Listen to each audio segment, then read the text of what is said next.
혹시 여자친구 언니와 그런 일이 있어 본 적 있나요?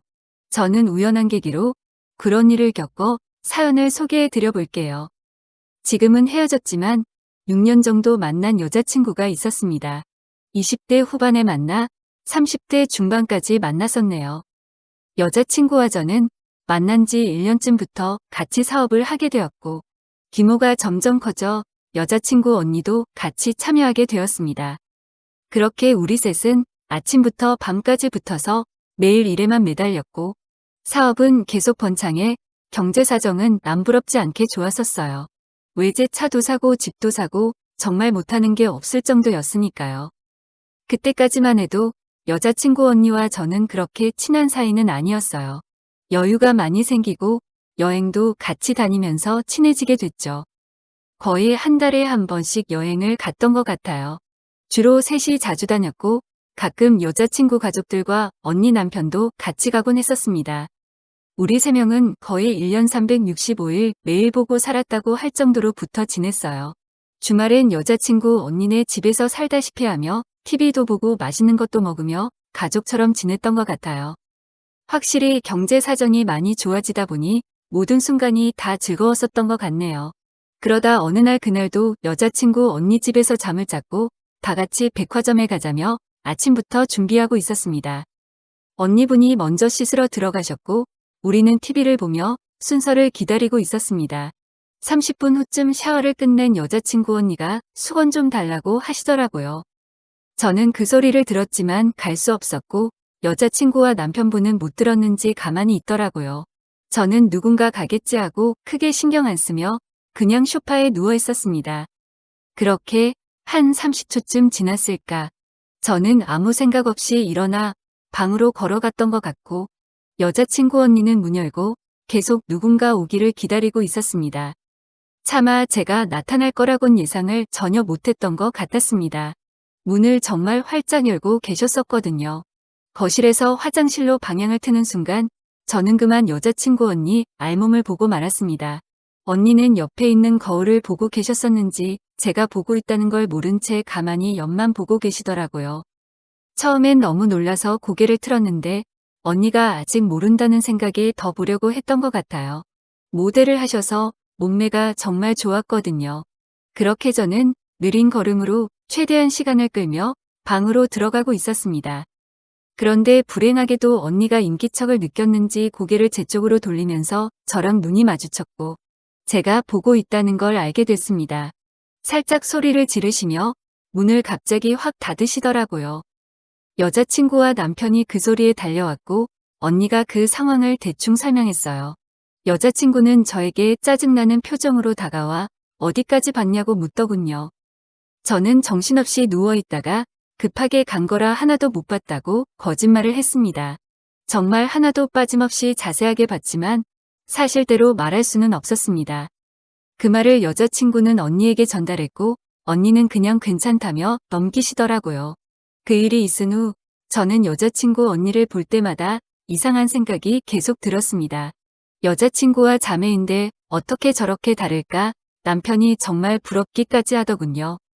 그때부터 언니를 볼 때마다 몸이 반응을 했지만 최대한 태연하게 행동하려고 노력했던 것 같아요. 생각이 멈추지 않아 미치는 줄 알았습니다. 그러던 어느 날 우리는 발리에 놀러 가게 됐습니다. 언니 남편분도 같이 가고 싶어 했지만 일 때문에 이번에도 일정이 맞지 않았습니다. 여자친구와 언니는 크고 멋있는 수영장에 간다며 수영복도 사고 다이어트를 하더군요. 비키니를 입을 거라고 하면서요. 멀게만 느껴졌던 시간은 벌써 3주가 지나 우리는 발리로 떠났습니다. 해외를 자주 다녀봤지만 발리는 정말 멋지더군요. 우리는 도착하자마자 간단하게 밥을 먹고 호텔에 들어가 밖에 나갈 준비를 했습니다. 피곤했던 저는 좀 더 누워있다가 나간다 했고 여자친구와 언니는 바로 나가더군요. 시간이 아깝다면서요. 1시간 정도 후 잠에서 일어나 저도 밖에 나갔습니다. 둘은 이미 비키니를 입고 물놀이를 하고 있더라고요. 여행이 짧아 빨리 놀아야 한다고 하며 첫날부터 불태우더군요. 저도 가벼운 옷으로 갈아입고 수영장에 있는 긴 의자에 누웠습니다. 몸과 마음이 편해지더니 또 슬슬 잠이 오더군요. 눈을 감고 쉬고 있는데 옆에 누가 앉는 소리가 들렸습니다. 여자친구 언니가 앉아서 일광욕을 준비하고 계시더라고요. 그러면서 저한테 다른 곳은 자기가 바를 테니 등만 부탁한다며 오일을 주는 겁니다. 저는 손에 쥐어준 오일을 들고 천천히 바르기 시작했습니다.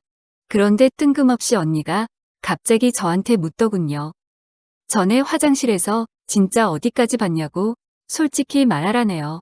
너무 갑작스런 질문에 놀라서 대답을 못하고 웃고만 있었습니다. 그러면서 너가 전에 못 봤다고는 말했지만 우린 그날 눈도 마주쳤고 나를 빤히 보고 있는 걸 봤다며 다 알고 있었다는 듯이 말하더군요. 그렇게 편하게 먼저 얘기를 해주시니 저도 사실대로 말했습니다. 처음엔 안 보려고 했지만 몸매가 너무 좋아서 눈을 뗄 수 없었다고요. 언니는 정말 쿨하게 웃으시더니 내 몸을 봐서 동생한테 실망했겠네 이러시더군요. 그러면서 이번 기회에 비키니라도 실컷 보라네요. 이러면 안 되지만 뭔가 묘하게 설렜습니다. 그렇게 조심스럽게 오일을 바르고 있는데 더 밑에 쪽에 바르라고 하네요.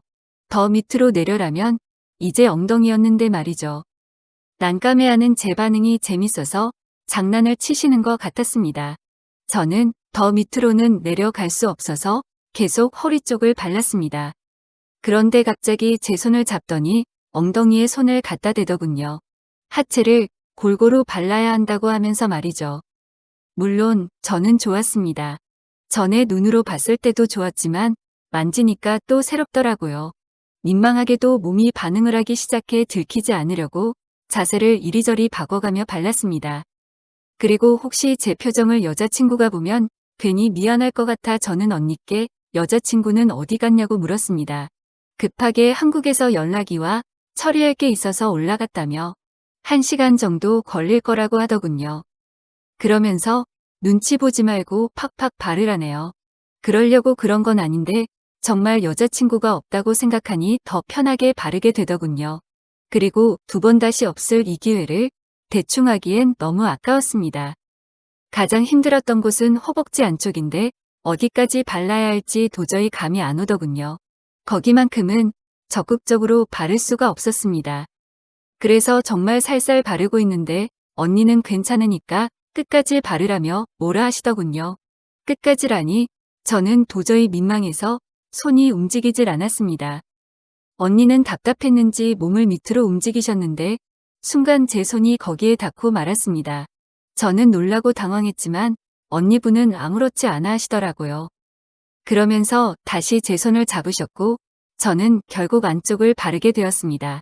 정말 미쳐버릴 것 같았고 참을 수 없더군요. 오일 다 바르고 혼자 화장실이라도 가야 할 것 같았습니다. 그때부터 눈에 뵈는 거 없이 바르기 시작했던 것 같아요. 저도 멈출 수 없더라고요. 이성적으로 판단하지 못했던 것 같습니다. 정말 여기저기 거칠 것 없이 막 발랐습니다. 순간 언니분 표정을 봤는데 이러다 큰일 날 것 같더군요. 하지만 멈추고 싶지 않았습니다. 그러다 결국 올 것이 오고야 말았습니다. 언니분은 필 받으셨는지 저한테 절대 해서는 안 되는 말을 하셨습니다. 내 방에 가자더라고요. 제 얼굴을 보고 그 말을 하시는데 역시나 언제 술을 드셨는지 술 냄새도 나고 약간 취해 있더라고요. 그래서 이러시는구나. 그때 이해가 되더군요. 저도 그러면 안 됐지만 이미 제정신이 아니어서 고개를 끄덕였고 우리는 시간이 없다며 방으로 뛰어갔습니다. 그리고는 상상도 하지 못했던 일을 치르게 되었죠. 그것도 여자친구 언니랑요. 이런 일이 생길 거라곤 단 한 번도 생각조차 해본 적이 없었는데 막상 겪어보니 짜릿하더라고요. 언니분은 언제 그랬냐는 듯이 다시 수영을 하러 가셨고 아무 일 없었다는 듯이 동생과 놀더군요. 저는 지켜보기 민망해서 다시 방으로 올라가 TV만 봤습니다. 2박 3일 짧은 여행이라 방에서 혼자 놀다 보니 어느새 마지막 밤이더군요. 특별한 일정 없이 온 거라 시간이 참 빨리 갔던 것 같아요. 다음날 공항에서 비행기를 기다리고 있는데 여자친구가 잠시 자리를 비웠을 때 언니가 저한테 다가오시더니 그러시더군요. 첫날 술 마시고 기분이 들떠서 그런 거니까 그 일은 없었던 일로 하자고요. 그래서 저는 걱정하지 말고 이 얘기 이제 안 하셔도 된다고 했습니다. 하지만 언니는 그 일이 계속 마음에 걸리셨는지 표정이 좋아 보이지 않더군요. 저는 재차 걱정하지 말라 하고 더 이상 얘기하고 싶지 않아 자리를 피해 화장실에 갔습니다. 그렇게 우리는 큰일이 있었지만 태연하게 다시 일상으로 돌아가 평소처럼 지내고 있었습니다. 하지만 얼마 후부터 이상하게 여자친구와 언니분은 저를 피하는 것처럼 느껴지더군요. 그러다 결국 저와 여자친구는 특별한 이유 없이 6개월 후 헤어지고 말았습니다. 매몰차게 버려지는 느낌마저 들었습니다. 저는 그때까지도 여자친구가 권태기가 심하게 와 헤어진 줄 알았습니다. 헤어지고 1년 정도 후에 알게 된 사실인데 언니분은 저와 있었던 일을 참을 수 없을 만큼 싫었나 봅니다. 여자친구에게 저의 안 좋은 얘기를 계속하셨고 언제부턴가 헤어지라고 했다네요. 심지어 몇 번이나 남자까지 소개해 줬다더라고요. 이 얘기를 여자친구 베프이자 또 저랑도 잘 알고 지냈던 친구에게 들었습니다. 언니한테 저는 어찌 보면 인생의 가장 큰 실수였으니 얼마나 신경 쓰였겠어요. 매일 봐야 하는 것도 고통이었나 봅니다. 물론 회사는 그 후로 빠르게 하락하여 현재는 없어진 상태입니다. 평생 함께할 거라 생각했던 여자친구가 변하기 시작해 저도 일하고 싶은 의욕도 없었고 언니는 저를 제거하려고만 했으니 회사가 잘 돌아갈 리가 없었죠. 그렇게 우리의 풍족하고 달달한 꿈 같은 생활은 허무하게 끝났고 지금은 아주 평범하게 살고 있네요. 제 사연은 여기까지입니다. 들어주셔서 감사합니다. 네, 사연 잘 들었습니다. 인생 살면서 한 번쯤은 허무하다고 느낀 적은 누구나 있죠. 힘내서 새로운 인연을 만나길 바랄게요.